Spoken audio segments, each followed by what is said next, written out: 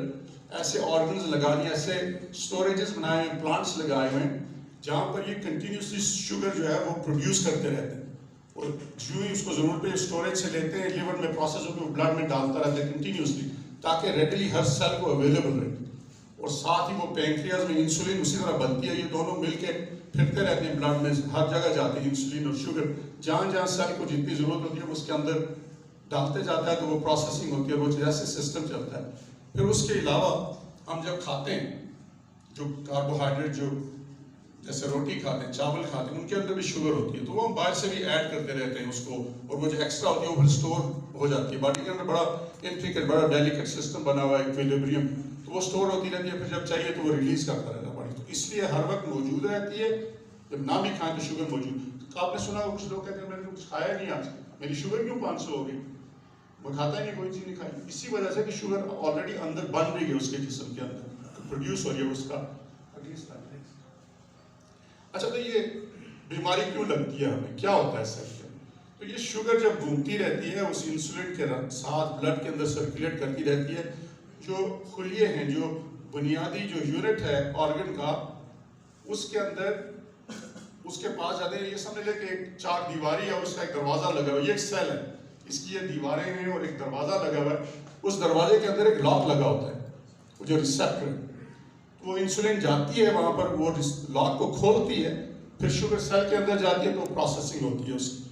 تو اس لیے وہ انسولین کے بغیر وہ دروازہ نہیں کھلتا، وہ لاک، وہ ریسیپٹر کام نہیں کرتا، وہ سیل کے اندر نہیں جا سکتی، اس لیے وہ میں آپ کو بتاؤں گا کہ کیا ڈیفیکٹ ہوتا ہے تو شوگر اوپر جانا شروع ہو جاتی ہے، تو یہ سمجھنا بڑا ضروری ہے کہ یہ نیکسٹ سلائیڈ۔ اچھا، یہ ہم کہتے ہیں کہ بلڈ جو ہے وہ سارے جسم کے سارے سیلز کے اندر سرکولیٹ کرتا ہے انسولین کے ساتھ، وہ ہر جگہ پہ ان کو پرووائڈ کرتا رہتا ہے۔ نیکسٹ سلائیڈ پہ جائیں۔ اچھا، پھر ڈائبٹیز کیوں ہوتی ہے؟ کیا وجہ ہے کہ جب شوگر بھی ہے، انسولین بھی ہے، تو ڈائبٹیز کے لیے تو ایک سیناریو یہ ہے کہ انسان کے اندر وہ جو میں نے 2 آرگنز آپ کو بتائیں، لیور ہے اور پینکریاز ہے، لیور میں شوگر بنتی ہے، پینکریاز میں انسولین بنتی ہے، وہ دونوں اکٹھے مل کے چلتے رہتے ہیں۔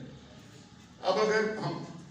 کسی انسان کا پینکریاز کو نکال دیں یا اس کو ڈیمیج کر دیں، تو اس کو آٹو امیون ڈیزیز ہوگی باڈی کے اندر، اس نے اس کو ڈسٹرائے کر دیا، تو انسولین بننا بند ہوگی، اب اس کے اندر انسولین ہے ہی نہیں، زیرو ہے، تو اب شوگر تو ہے، لیکن وہ جب شوگر سیل کے پاس جاتی ہے تو وہ اندر نہیں گھس سکتی، کیوں کہ وہ تالا لگا ہوا وہاں، اور وہ کھلتا ہے صرف انسولین کھولتی ہے اس کو، تو انسولین ہی نہیں ہے، تو وہ شوگر اندر نہیں جاتی سیل کے، تو وہ شوگر بلڈ میں بڑھنا شروع ہو جاتی ہے، کیونکہ پیچھے سے تو بن رہی ہے لیکن آگے وہ اندر جہاں پہ اس نے وہاں جا نہیں سکتی، تو ان لوگوں میں پھر وہ سیل کو انرجی نہیں ملتی، وہ سیل کمزور ہونا شروع ہو جاتا ہے، وہ اس کی ڈیتھ ہو جاتی ہے، اور انسولین شوگر جب بڑھتی جاتی ہے تو اس کے اپنے اس کے ایفیکٹس ہوتے ہیں، اس کے ساتھ الیکٹرالائٹس کے، تو وہ جو لوگ ہیں جن کے اندر بنتی نہیں ہے انسولین، جب تک ان کو باہر سے انجیکشن نہیں لگائیں گے ان کی شوگر نیچے نہیں آ سکتی، تو کیا ہوتا ہے وہ پھر کمزور ہونا شروع ہو جاتے ہیں، وہ پھر کومے میں چلے جاتے ہیں، اور ان کی ڈیتھ ہو جاتی ہے جب تک آپ اس کو انسولین کا انجیکشن نہیں لگائیں گے، اور اس کو ہم کہتے ہیں ڈائبٹیز ٹائپ 1، اور یہ ہوتی ہے بچوں میں، آپ نے دیکھا ہوگا کسی کا بچہ ہوتا ہے اس کو انسولین کا روزانہ انجیکشن لگاتے ہیں کیونکہ اس کے پاس اور کوئی سورس آف انسولین نہیں، اس کو ہم کہتے ہیں ڈائبٹیز ٹائپ 1، یہی پہلے شروع میں یہ ڈسکوری اسی کی ہوئی تھی، یہی لوگوں کو پتا تھا کہ ڈائبٹیز یہ ہوتی ہے، شوگر کی بیماری، تو وہ کوئی 3 سے 4% ٹوٹل ڈائبٹیز میں 3 سے 4% نمبر ٹائپ 1 ہے ڈائبٹیز۔ دوسرا سیناریو ہم دیکھتے ہیں کہ لیور بھی کام کر رہا ہے، پینکریاز بھی کام کر رہے ہیں، فرسٹ کلاس اپنا پلانٹس کام کر رہے ہیں، پروڈیوس کر رہے ہیں، گلوکوز بھی جا رہا ہے، انسولین بھی جا رہی ہے، وہ گھوم رہے ہیں بلڈ میں، لیکن وہ جو ریسیپٹر کی ہم نے بات کی، میں نے آپ کو دکھایا بھی ہے، وہ ڈیفیکٹیو ہے، مینوفیکچرنگ نے اس نے جس نے بھی ڈیزائن کیا ہے اس نے وہ جو ریسیپٹر لگائے وہ ڈیفیکٹیو لگا دیے۔ اچھا، وہ سارے ڈیفیکٹیو نہیں، کچھ کام کرتے ہیں کچھ نہیں کرتے، کچھ کو وہ انسولین زور وور لگا کے کھول دیتی ہے، کچھ کھلے رہتے ہیں، کچھ بالکل بھی نہیں کھلتے، تو وہ پھر اس کو ہم کہتے ہیں ریزسٹنٹ، وہ ریزسٹ کرتے کھلتے نہیں، اس کو کہتے ہیں ریزسٹنٹ والی انسولین ڈائبٹیز، تو وہ جو ہے اس میں بھی پھر یہی ہوتا ہے کہ بلڈ میں شوگر ہائی ہونا شروع ہو جاتی ہے، کچھ تو کام وہ ٹائپ 1 کی طرح نہیں ہے کہ بالکل ہی نہیں ہے، کچھ تو کام کرتے ہیں کچھ نہیں، اس کو ہم کہتے ہیں ڈائبٹیز ٹائپ 2۔ جو ٹائپ 2 ہے یہی ہم دیکھتے ہیں عام سوسائٹی میں جو ہے ڈائبٹیز ٹائپ 2 ہے جو ہم لوگ دوائیاں لیتے ہیں یہ کوئی 93-94% جو ہے ٹوٹل ڈائبٹیز کی اس میں آتی ہے. تو یہی ہم سارے دیکھتے ہیں ڈائبٹیز ٹائپ 2. سو عام لوگوں کو جو ڈائبٹیز ہوتی ہے وہ ہوتی ہے ڈائبٹیز ٹائپ 2. اچھا یہ کرتی کیا ہے ڈائبٹیز؟ تبھی ہم نے کہا تھا کہ شوگر جو ہے وہ اتنا اسینشیل نیوٹرینٹ ہے باڈی کے لیے جس کے بغیر سیل 2 منٹ میں مر جائے گا. تو وہ اتنا مضر کیوں ہے؟ اگر ایسے دیکھیں تو ہم کہیں گے جتنی زیادہ اتنی اچھی ہونی چاہیے کہ اگر شوگر اور زیادہ اور اچھی ہے تو اتنا امپورٹنٹ اور نیسسری نیوٹرینٹ ہے. تو کیا ہوتا ہے؟ ہوتا یہ ہے کہ جس نے ہمیں ڈیزائن کیا ہے اس نے حدیں مقرر کر دی، لمٹس لگا دی کہ اس سے کم بھی نہیں ہونی چاہیے، اس سے زیادہ بھی نہیں ہونی چاہیے. اب اگر کسی 70 سے 140 تک ہونی چاہیے. اب اگر کسی وجہ سے یہ سیناریوز بن جائے کہ یہ ڈیفیکٹ آ گیا کوئی اور شوگر اوپر جا رہی ہے، شوگر 140 سے 240 ہو گئی ہے، تو ہماری باڈی ڈیزائن نہیں ہے اس کے لیے. اگر حد لگی ہوئی ہے 140 کی تو آپ اس کو 240 پہ لے جائیں تو شوگر کانسنٹریٹڈ ہوگی. تو اب وہ جو کانسنٹریٹڈ شوگر ہے جو زیادہ ہے اس کے لیے باڈی ڈیزائن نہیں ہے. تو وہ جب گھومتی ہے باڈی کے اندر اس سیل کے ساتھ جا کے اس کی میمبرین کو ٹچ کرتی ہے تو وہاں ایک پروٹین کے ساتھ مل کے اس کو جمنا شروع ہو جاتی ہے اور اس کے اوپر اور چیزیں آگے کیلشیم اور کولیسٹرول اس کا جمتا ہے. وہ آرٹریز کو ڈیمیج کرتی ہے، وہ نروز کو ڈیمیج کرتی ہے اور اس کی وجہ سے پھر ہم کہتے ہیں کسی کو اسٹروک ہو گیا، اس کو فالج ہو گیا کیونکہ اس کی دماغ کی شریانیں بلاک ہو رہی تھی، بند ہو گئی تھی، اس کو اسٹروک ہو جاتا ہے، فالج ہو جاتا ہے.